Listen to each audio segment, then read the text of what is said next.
இங்க பேசுறவங்க இஸ்ரேலுக்கு சப்போர்ட் பண்ணி பேசுறவங்க தயவுசெய்து இஸ்ரேலுக்கு போயிட்டா இஸ்ரேலுக்காக சண்டை போடுங்க. இல்ல ஈரான் பக்கம் பேசுறவங்க ஈரானுக்கு போயிட்டு ஈரானுக்காக சண்டை போடுங்க. இங்க இருந்துட்டு இந்திய அரசு என்ன பண்ணும், பிரதமர் என்ன பண்ணும், வெளியுறவுத்துறை அமைச்சர் என்ன பண்ணணும்னு சொல்லிட்டு இவங்க டிக்டேட் பண்றது, சரண்டர் மோடின்னு சொல்றது. ஆர்எஸ்எஸ் பேன் பண்றது அப்ப மோடியை பேன் பண்ற மாதிரி தானே. அப்ப மோடி அமெரிக்காவோட ஏஜென்டா இருந்தா அது எப்படி வந்து அவங்க பேன் பண்ணணும்னு சொல்லுவாங்க? உன் நாட்டு ஜனத்தொகைக்கு 2.5 மடங்கு அதிகமான ஜனத்தொகைக்கு ஃப்ரீ ரேஷன் கொடுத்துட்டு இருக்கோம். Bloody well mind your bloody tongues. At least அந்த ஜனநாயக உரிமையாவது இங்க கொடுத்துருக்காங்க. இஸ்ரேல்ல இருந்தா நேரத்துக்கு உங்க பாஸ்போர்ட்டை கிழிச்சு அமிச்சிட்டு இருப்பான், ஒன் வே டிக்கெட் போட்டு. ஈரானா இருந்தா தூக்கில போட்டு இருப்பான். சவுதி அரேபியா இருந்தா சாப் ஸ்கொயர்ல எடுத்துட்டு போய் வெட்டிட்டு இருப்பான். சண்டை எழுத்து விட்ட சவுதி அரேபியாக்கே இன்னைக்கு தெம்புந்திராணி இல்ல. இஸ்ரேல் அட்டாக் பண்ணிட்டாங்க, இப்போ வந்து இஸ்ரேலால பின்வாங்க முடியல.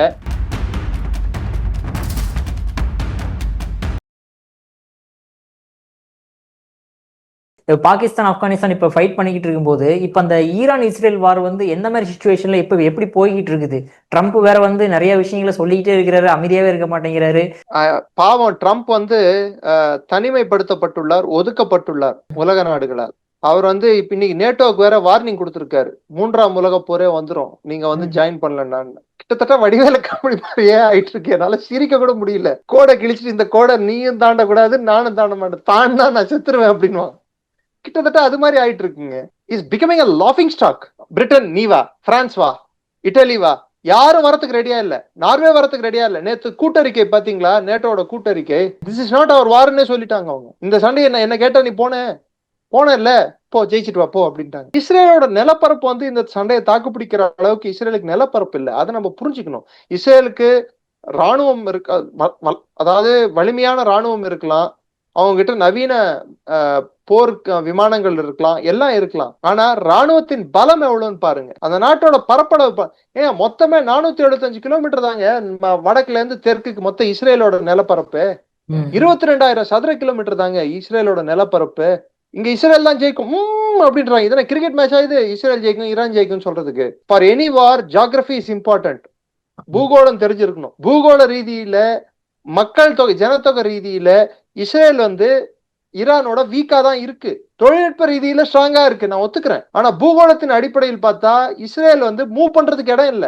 எங்க மூவ் பண்ணுவாங்க? வேற சாண்ட்விச்னா பன்னு நடுவுல, நம்ம இங்க இருக்கிற இவங்களுக்கு புரியுற மாதிரி சொல்லணும்டான்னா பன்னு நடுவுல மாட்டின கரித்துண்டு மாதிரி இஸ்ரேல்.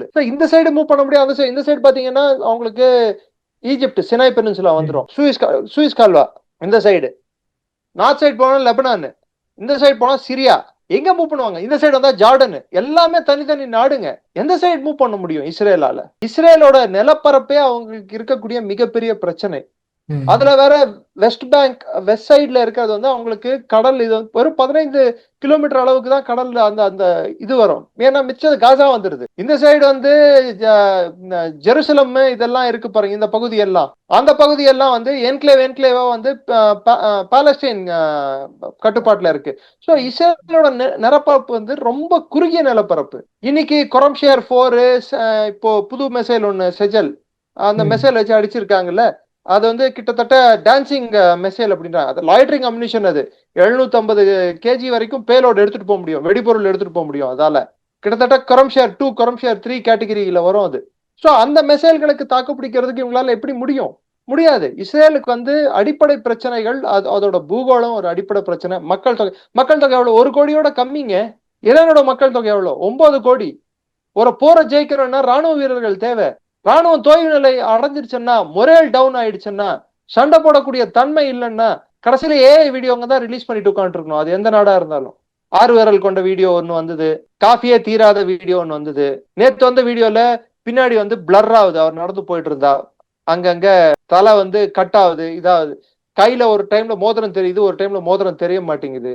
அட்லீஸ்ட் ஈரானை வந்து நான் சப்போர்ட் பண்றதுக்கு நான் சொல்ல, நடுநிலையில இருந்து நான் பாக்குறேன். என்னை பொறுத்த வரைக்கும் ஈரான் இஸ்ரேலுக்கான போர் வந்து அது கலாச்சார போர். அது 2 பேரும் நமக்கு நட்பு நாடுங்க. சைடு எடுக்க முடியாது நம்மளால. அந்த அரபு ரீஜன்லயே கூட நம்ம எந்த நாட்டுக்கும் சைடு எடுக்க முடியாது. ஏன்னா நம்மளோட மக்கள் அங்க இருக்கிறாங்க. இங்க இருந்து ஒரு பக்கம் ஒரு தலைப்பட்சமா பேசணும்னு நினைக்கிறவங்க வந்து மறந்து போயிடுறாங்க. அங்க 1 கோடி இந்தியர்கள் வசிக்கிறாங்க. எப்படி சைடு எடுத்து பேசுறது? அவங்களோட வாழ்க்கை என்ன ஆகுறது? இங்க பேசுறவங்க இஸ்ரேலுக்கு சப்போர்ட் பண்ணி பேசுறவங்க தயவுசெய்து இஸ்ரேலுக்கு போயிட்டா இஸ்ரேலுக்காக சண்டை போடுங்க. இல்ல ஈரான் பக்கம் பேசுறவங்க ஈரானுக்கு போயிட்டு ஈரானுக்காக சண்டை போடுங்க. இங்க இருந்துட்டு இந்திய அரசு என்ன பண்ணும், பிரதமர் என்ன பண்ணும், வெளியுறவுத்துறை அமைச்சர் என்ன பண்ணணும்னு சொல்லிட்டு இவங்க டிக்டேட் பண்றது, சரண்டர் மோடின்னு சொல்றது, இப்படி சொல்றதெல்லாம் வந்து இதனால வந்து நாட்டுக்கு எந்த பிரயோஜனமோ எந்த பயனோ இல்லை. இப்போ இந்த ஆடியோ பார்த்துட்டு என்ன திட்டினா கூட இதனால எந்த பயனோ பிரயோஜனம் இல்லை. ஏன்னா அவங்க பேரும் எனக்கு தெரிய போறது இல்லை, ஊரும் எனக்கு தெரிய போறது இல்லை. மூடி வச்ச வீடு முன்னாடி ஏதோ ஒண்ணு குறைச்சிட்டு போவோம், அது மாதிரி தான் நினைச்சிட்டு போக வேண்டியதுதான் பிரதமரை பார்த்து திட்டுறவங்கள. ஏன் இந்தியாவை பார்த்து குறை சொல்றவர்கள் எல்லாருக்கும் நான் சொல்லிக்கிறேன், உங்களை நீங்க அடையாளம் படுத்திக்காம வெளிப்படையா வந்து ஒரு அதாவது பேசிக் புரிதலே இல்லாம இந்திய அரசோட நிலைப்பாடை நீங்க திட்டினீங்கன்னா இன்னைக்கு கிட்டத்தட்ட எவ்வளவு செயலேச நம்ம மீட்டு எடுத்து வந்திருக்கோம் தெரியுமா? இந்தியாவோட மொத்த கப்பல்கள் இந்த சைடு வந்துருச்சுன்னா கிட்டத்தட்ட 700 செயலரும் கிட்ட மீட்டு எடுத்து வந்துருவோம் இந்திய செயலர்களை. 28 கப்பல். இது கற்பனையிலேயாவது பண்ண முடியுமா நம்மளால? ஆமா சார், இந்த விஷயம் சொல்லும்போது நான் தெரிய வருது சார். இப்ப எந்த அளவுக்கு பேச்சுவார்த்தை நடந்துட்டு இருக்கு ஈரானுக்கும் இந்தியாவுக்கும்? நம்மளுடைய கப்பல் எல்லாம் வந்து ஆயில், அந்த கேஸ், அந்த விஷயங்கள் ஆல்ரெடி கப்பலுங்க வந்துட்டு இருக்கு. ஈரானுக்கும் இந்தியாவுக்கும் அக்ரிமெண்ட் எட்டிட்டாங்க. இது பயத்தாலேயோ இல்ல அச்சுறுத்தலாலேயோ எட்டப்பட்ட அக்ரிமெண்ட் இல்ல. நிறைய பேர் நினைக்கிறாங்க இந்தியா வந்து பயந்து போய் சைன் போட்டுருச்சு. இங்க பயந்து போய் சைன் போடுறதுக்கு என்ன இருக்கு? ஈரானோட போர்க்கப்பல் இந்தியால வந்து நம்ம வச்சிருந்தோம், அப்ப அமெரிக்காவுக்கு பயந்துட்டோமா?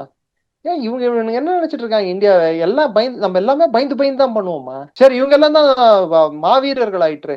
அலெக்சாண்டரோட பிள்ளைகளும் சலாதீன் அயூபியோட பிள்ளைங்க தானே இங்க இருக்கிறது.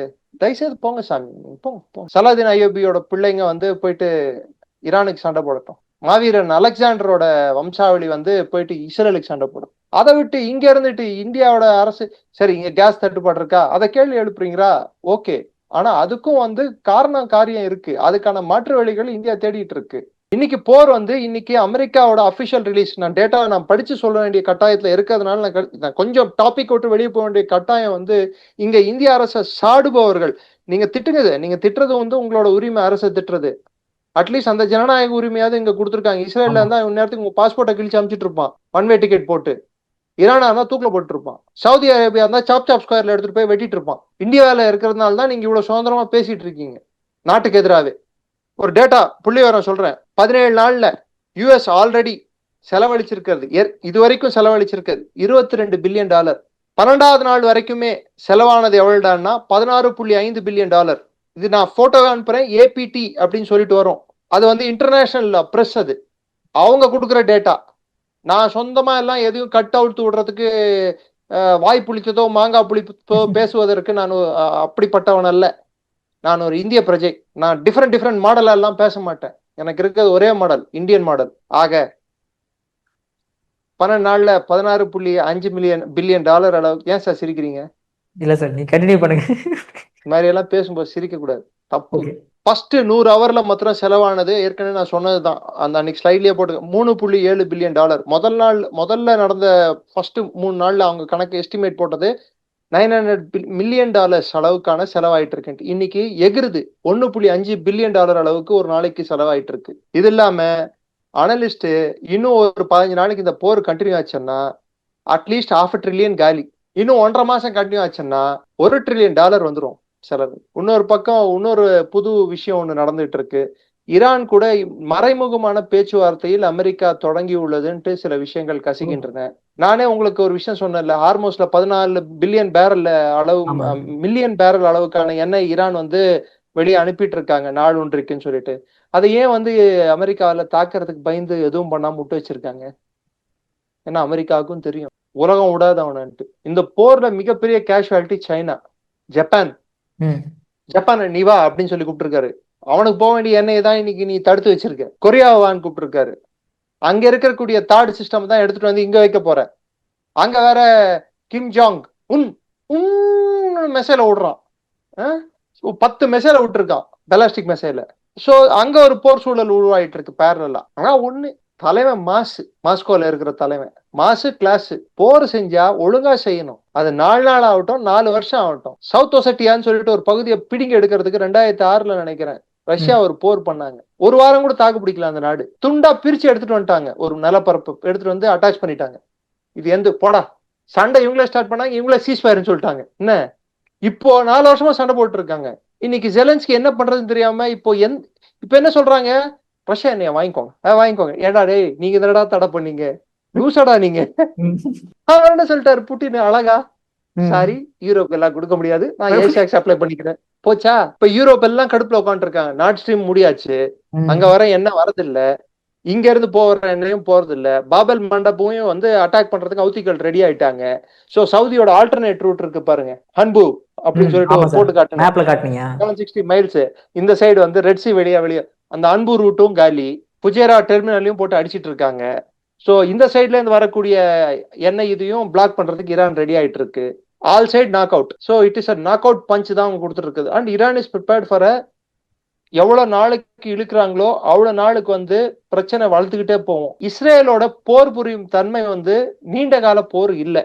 இது 1982 லெபனான் வாரோட வரலாறை கொஞ்சம் எடுத்து பாருங்க. அவங்களால மாத கணக்குல எல்லாம் சண்டை போட முடியாது கன்வென்ஷனல் கான்ஃபிளிக்ட். ஏன்னா அவங்க நிலப்பரப்போ இல்ல அவங்க மக்களுக்கோ அந்த ஒரு இது இல்ல. பத்தாவதுக்கு இஸ்ரேல் ஆல்ரெடி 3வது வருஷம் இது போர்ல அவங்க ஈடுபட்டு இருக்காது. 2003 அக்டோபர் 7ஆம் தேதியில இருந்து நீங்க கணக்கு எடுத்து பாத்தீங்கன்னா கண்டினியூஸா அவங்க நாடு வந்து போர்லயே தான் இருக்கு. அப்ப எவ்வளவு பெருத்த பொருள் சேதம் அந்த நாட்டுக்கு ஏற்பட்டிருக்கும். அதுவும் இந்த வாட்டி நடக்கக்கூடிய தாக்குதல்கள்ல டெல் அவீவ் வந்து கிட்டத்தட்ட குப்பை கூடமா ஆக்கப்பட்டுள்ளது. 2வது சொன்னா இங்க பல பேருக்கு கஷ்டமா இருக்கும், ஆனா உண்மையை நம்ம பேசிதானே ஆகணும். பெஞ்சமின் நித்தியாவு மேல ஊழல் குற்றச்சாட்டு இருக்கு. தேர்தல் அவருக்காக சாதகமா மாத்திக்கிட்ட ஒரு குற்றச்சாட்டு இருக்கு. ஏன்னா கெனசெட்ல இருக்கக்கூடிய அரசியல் எப்படின்னா, இஸ்ரேல் நிறைய பேருக்கு இங்க தெரியுமோ தெரியாதோ எனக்கு தெரியாது, ஆனா ஏதோ கொஞ்சம் படிச்சிருக்கிறதுனால, இங்க என்னோட மெத்த படித்தவர்கள் நிறைய பேர் இருப்பாங்க, பட் ஏதோ நானும் கொஞ்சம் படிச்சிருக்கிறதுனால, நான் எம்பிபிஎஸ் டாக்டர் இல்ல, டிஃபென்ஸ் ஸ்டடிஸ் டாக்டர் படிச்சிருக்கிறதுனால ஒவ்வொரு அரசாங்கமும் எப்படிப்பட்ட அரசாங்கமும் பொலிட்டிக்கல் சயின்ஸும் எங்களுக்கு ஒரு பேப்பர் இருந்ததுனால there is something called proportional representation system. ஆமா சார். proportional representation system அப்படின்னா தேர்தல் நடந்து எவ்வளவு ஒரு கட்சிக்கு எவ்வளவு சதவீதம் வாக்குகள் கிடைத்ததோ அந்த சதவீதத்தின் அடிப்படையில் அவங்களுக்கு வந்து எம்பிக்கள் ஒதுக்கப்படும். பாராளுமன்றத்துக்கு அவங்களுக்கு ரெப்ரசன்டேட்டிவ் ஒதுக்கப்படும். இஸ்ரேல் ஃபாலோ பண்றது ப்ரொபோர்ஷனல் ரெப்ரசன்டேட்டிவ் சிஸ்டம். ஸ்ரீலங்கா கூட கிட்டத்தட்ட ப்ரொபோர்ஷனல் ரெப்ரசன்டேட்டிவ் சிஸ்டம் தான் ஃபாலோ பண்ணுது பாராளுமன்றத்துக்கு. பங்களாதேஷ்ல கூட 50 சீட்டுக்கு வந்து ப்ரொபோர்ஷனல் ரெப்ரசன்டேஷன் சிஸ்டம் ஃபாலோ பண்றாங்க. 350 சீட்ல 50 சீட் வந்து ப்ரொபோர்ஷனல் ரெப்ரசன்டேஷன் தான். ஸோ அந்த ப்ரொபோர்ஷனல் ரெப்ரசன்டேஷன் அது வந்து 50 வந்து பெண்களுக்கான இடஒதுக்கீடு. ஸோ அந்த ப்ரொபோர்ஷனல் ரெப்ரசன்டேஷன் சிஸ்டம் வந்து அடிப்படையா நம்ம எடுத்து நம்ம பார்த்தோம்னா மொத்தத்துல நம்மளுக்கு புரிய வருது. லூக்கிட் பார்ட்டி நெத்தனியாவோட பார்ட்டிக்கு வந்து ஸ்லெண்டர் மெஜாரிட்டி, நூலளவுல அவர் வந்து மெஜாரிட்டி வச்சிருக்காரு. போர்க்காலத்துல வந்து அவரோட பதவி பறிபோகாது. ஏன்னா எமர்ஜென்சி கண்டிஷன்ல அரசாங்கத்துக்கு எதிராக வந்து எந்த நடவடிக்கையும் எடுக்க கூடாது, பிரதமருக்கு எதிராக எந்த நடவடிக்கையும் எடுக்கக்கூடாது, கோர்ட் வந்து எந்த தீர்ப்பும் கொடுக்க கூடாது, அவரை கைது பண்ணக்கூடாது, இம்யூனிட்டி இருக்கு, அவர் மேல எந்த என்கொயரியும் லான்ச் பண்ணக்கூடாது. அதனாலதான் அவர் வந்து கண்டினியூஸா போரை நடத்திக்கிட்டே இருக்காரு. ட்ரம்ப் எடுத்து பாத்தீங்கன்னா அங்க டேரிஃப் வார் ஒரு பக்கம் நடந்துட்டு இருக்கு, உள்நாட்டுல வந்து பெரிய பிரச்சனை நடந்து அவர் he was desperate for a victory. அதாவது ஏதோ ஒரு விஷயம் பண்ணி அவர் வந்து சாதிச்சுட்டு காட்டாருன்னு சொன்னா மிட் டர்ம் எலெக்ஷன் அவருக்கு சாதகமா முடியும்னு நினைச்சாரு. ஆனா முட்டு சந்துல போய் இப்படி மாட்டிப்பாரு நிஜமாவே தெரியல. நிஜமாவே பர்ஷியன் கல்ஃப் வந்து முட்டு சந்து தான். அது உள்ள போனீங்கன்னா வெளியே யூட்டர்ன் போட்டு தான் வரணும். நீங்க கரெக்டான முட்டு சந்துல போய் மாட்டிக்கிட்டாரு. அவங்க வீடு கட்டி அடிக்கிறாங்க ஈரான். இப்போ ட்ரம்ப்புக்கு வந்து எக்ஸிட் பிளான் தெரியல, வெளியே வரதுக்கான ஸ்ட்ராட்டஜி தெரியல. 2வது நீங்க இன்னொன்னு பாத்தீங்கன்னா, ஃபர்ஸ்ட் அட்டாக்ல ஈரான் வந்து அவங்களோட பழைய மெசைல்ஸ் எல்லாம் யூஸ் பண்ணாங்க. இவங்க என்ன பண்ணாங்க, இவங்களோட லேட்டஸ்ட் இதெல்லாம் யூஸ் பண்ணிட்டாங்க, எல்லாம் காலி. இப்போ அவன் லேட்டஸ்ட் இதை இப்போ யூஸ் பண்றான். US navy is not ready to enter the zone, conflict zone. தூரத்துல இருந்து அவங்க ஆபரேஷன் பண்ணிட்டு இருக்காங்க. கெரால்ட் ஃபோர்ட் ஆகட்டும் இல்ல அப்ரஹாம் லிங்கன் ஆகட்டும். அப்ரஹாம் லிங்கன் பர்ஷியன் கல்ஃப் கிட்டயே இல்ல, கல்ஃப் ஆஃப் ஓமன் கிட்டயும் இல்ல, அதையெல்லாம் தாண்டி அரபிக்கடல் கிட்ட வந்துருச்சு. 1000 கிலோமீட்டர் கிட்ட நின்றுட்டு இருக்காது, 1000 கிலோமீட்டர் தாண்டியே வந்துருச்சுன்னு சொல்றாங்க சில தகவல்கள். 2வது ஒரு பேஸ விட்டு வைக்கல, நான் சொன்ன போல ஏற்கனவே சொன்னது போல. சோ எப்படி பார்த்தாலும் ஈரானோட போர் தந்திரம் இதை எத்தனை நாள் அவங்க நீடிக்கணும், எத்தனை நாள் இதை இழுக்கணும், இந்த போரை வந்து மேக்சிமம் நம்பர் ஆஃப் டேஸ் இழுக்க அமெரிக்கால ட்ரம்ப் மீது பிரஷர் அதிகரிக்கும்.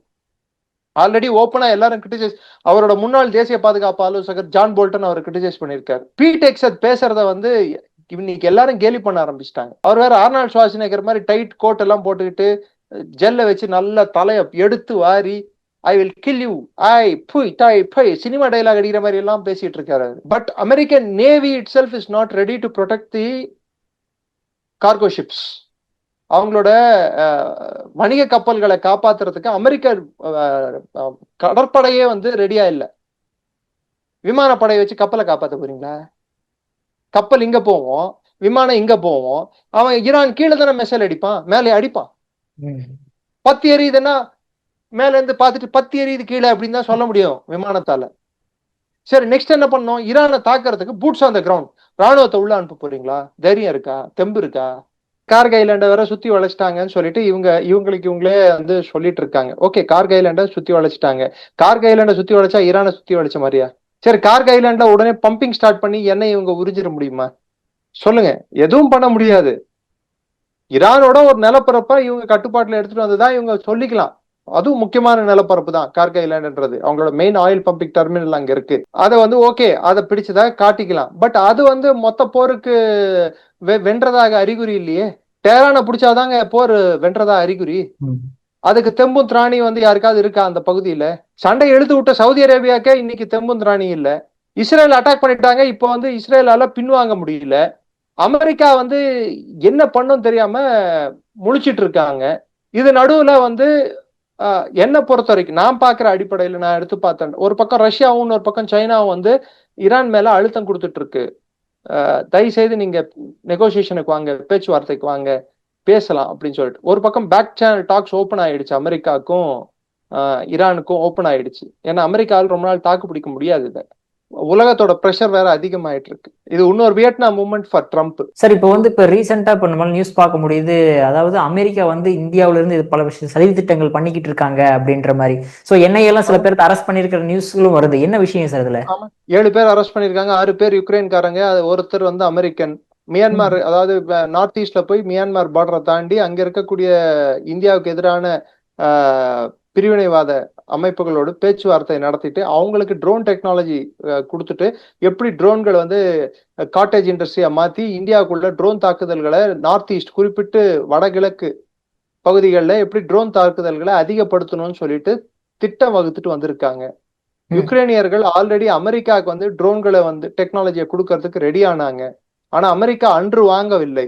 இப்போ அவங்களே வந்து புது ட்ரோன்கள் FLM 135 சொல்லிட்டு, அது பேரு 136, சாரி ஷஹீத் 136ஓட ட்ரோனை பிடிச்சி, ஈரானோட ட்ரோனை பிடிச்சி ரிவர்ஸ் இன்ஜினியரிங் பண்ணி FLM 136 சொல்லிட்டு, அதுக்கு இன்னொரு பேர் LUCAS, low cost uncrewed combat attack system, Spectre systems என்ற ஒரு கம்பெனி வந்து கிட்டத்தட்ட ஒரு ஸ்மால் ஸ்கேல் இண்டஸ்ட்ரி மாதிரி தான். அவங்க இதை ஸ்டார்ட் பண்ணியிருக்காங்க, ரிவர்ஸ் இன்ஜினியர் பண்ணி அதை ஈரான் மேல தொடுக்கிறதுக்கு இவங்க ரெடி ஆயிட்டு இருக்காங்க. ஆனா ஈரான் கிட்ட இருக்கிறது என்னவோ 70,000 இருந்து 80,000 ட்ரோன்கள் இருக்கு. அமெரிக்கா இப்பதான் ஸ்டார்ட் பண்ணிருக்காங்க. ஸோ மேனுஃபேக்சரிங் பண்ணி உள்ள பேட்டில் ஃபீல்டு எடுத்துட்டு வரதுக்கு அப்ப எத்தனை நாள் பேட்டிலுக்கு இவங்க ரெடி ஆயிட்டு இருக்காங்க, எத்தனை நாள் சண்டை போடுறதுக்கு இவங்க ப்ரிப்பேர் ஆயிட்டு இருக்காங்க.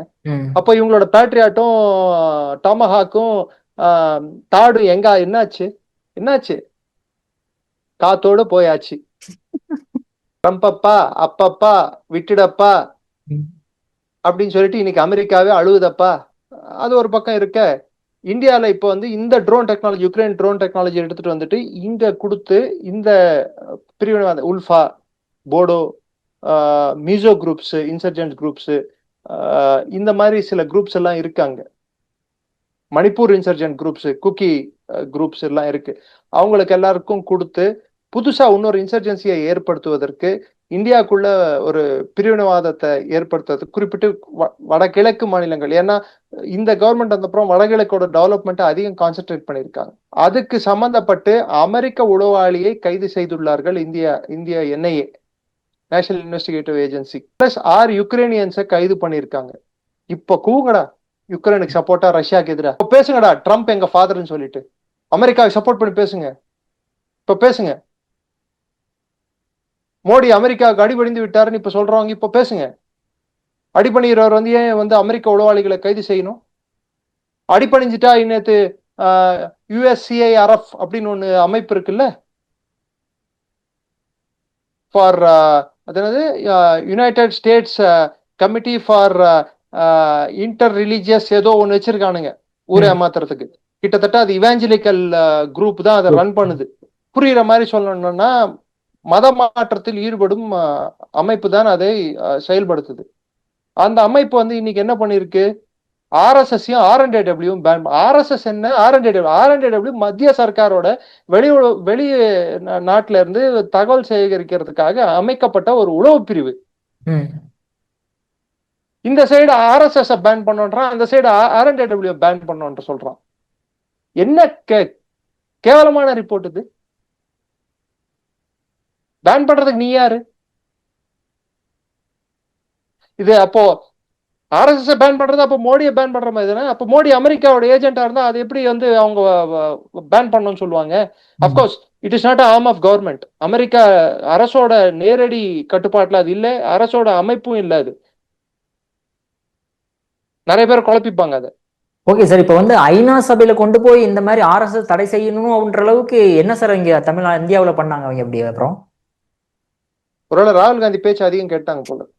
இது மாதிரி பக்கத்து நாட்டில் போயிட்டு ட்ரோனை கொடுத்து இந்தியாவை நாச வேலை பண்றதை வந்து ஆர்என்ஏடபிள்யூ கண்டுபிடிச்சு உளவு சேகரிக்கிறதுனால ஆர்என்ஏடபிள்யூ வந்து பிடிக்கல அவங்களுக்கு. இந்தியாவை இருக்கிறது பிடிக்கல அவங்களுக்கு. பாகிஸ்தான் தீவிரவாத முகாம்களை துல்லியமா கண்டுபிடிச்சு பிளஸ் அமெரிக்காவோட ஆன்டி அதாவது முன்கூட்டியே கண்டுபிடிக்கக்கூடிய ரேடார்களுக்கு கூட அல்வா கொடுத்து அங்க போய் குண்டு போட்டது அமெரிக்காவோட வெப்பன்ஸோட தன்மையை வந்து காட்டி கொடுத்துருச்சு. அது அவங்களுக்கு பிடிக்கல. மொத்தத்துல இந்தியா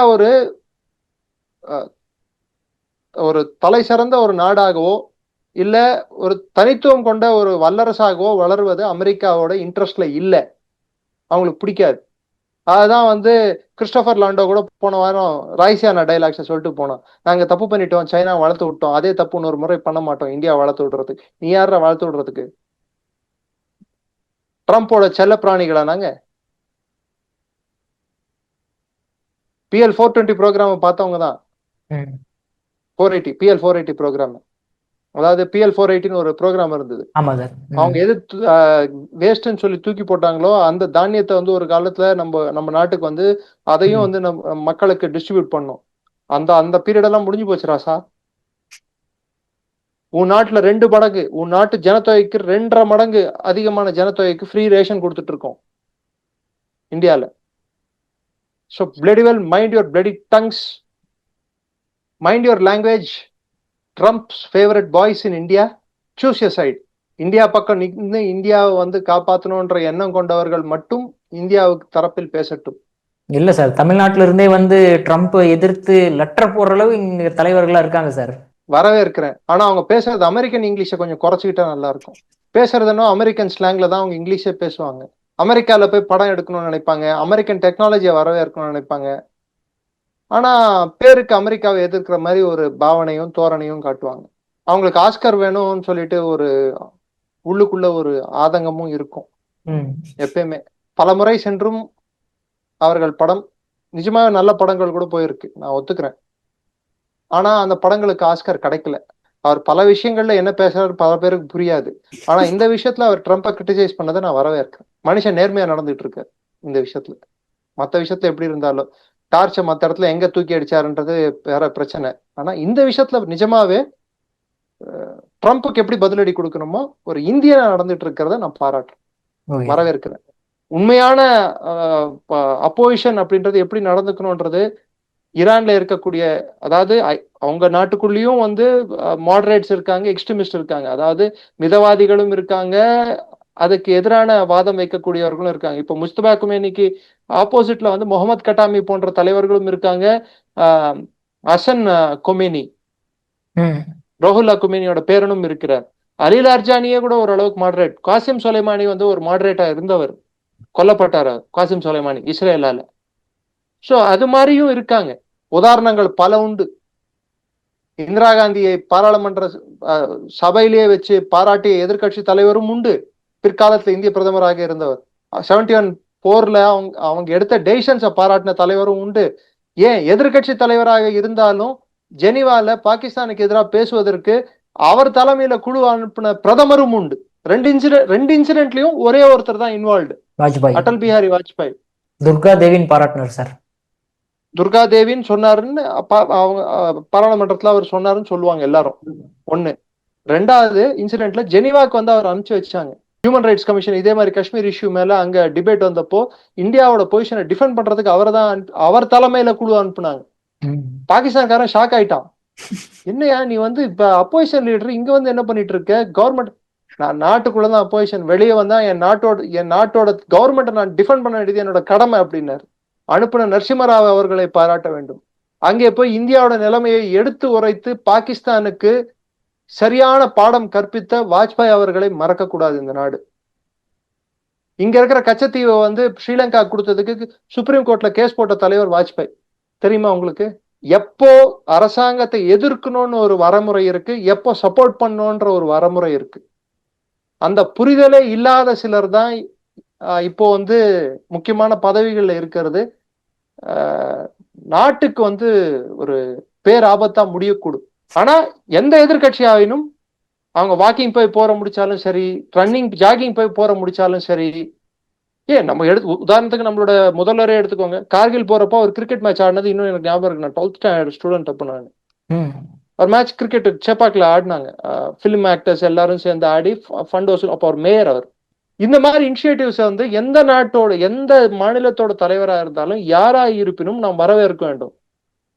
உதாரணத்துக்கு கேரளால வந்து கம்யூனிஸ்டுகளே ஆளும் மாநிலமா இருந்தா கூட 62 வார்ல ரத்தம் கொடுத்த சில கம்யூனிஸ்டுகளும் உண்டு. அப்படிப்பட்ட கம்யூனிஸ்டுகள் உண்டு. அதாவது பாகுபாடு பார்க்காம நாடுன்னு வரும்போது நம்ம ஒண்ணாக வேண்டியது நம்மளோட கடமை. இதெல்லாம் உங்களுக்கும் எனக்கு வந்து வேற வழி இல்லாம இல்ல, இது நம்மளோட கடமை, டியூட்டி. நான் வந்து பாத்தியா நான் இந்தியா சப்போர்ட், இது பெருமை இல்ல, கடமை. அதை புரிஞ்சுக்கிட்டு எல்லாரும் செயல்படணும்னு தான் நான் கேட்டுக்கிறேன். Okay sir. சார் உங்க அற்புதமான கருத்துக்களை இளையபேரோட பகிர்ந்ததற்கு மிக்க நன்றி சார். ஜெய்ஹிந்த். நன்றி. ஜெய்ஹிந்த்.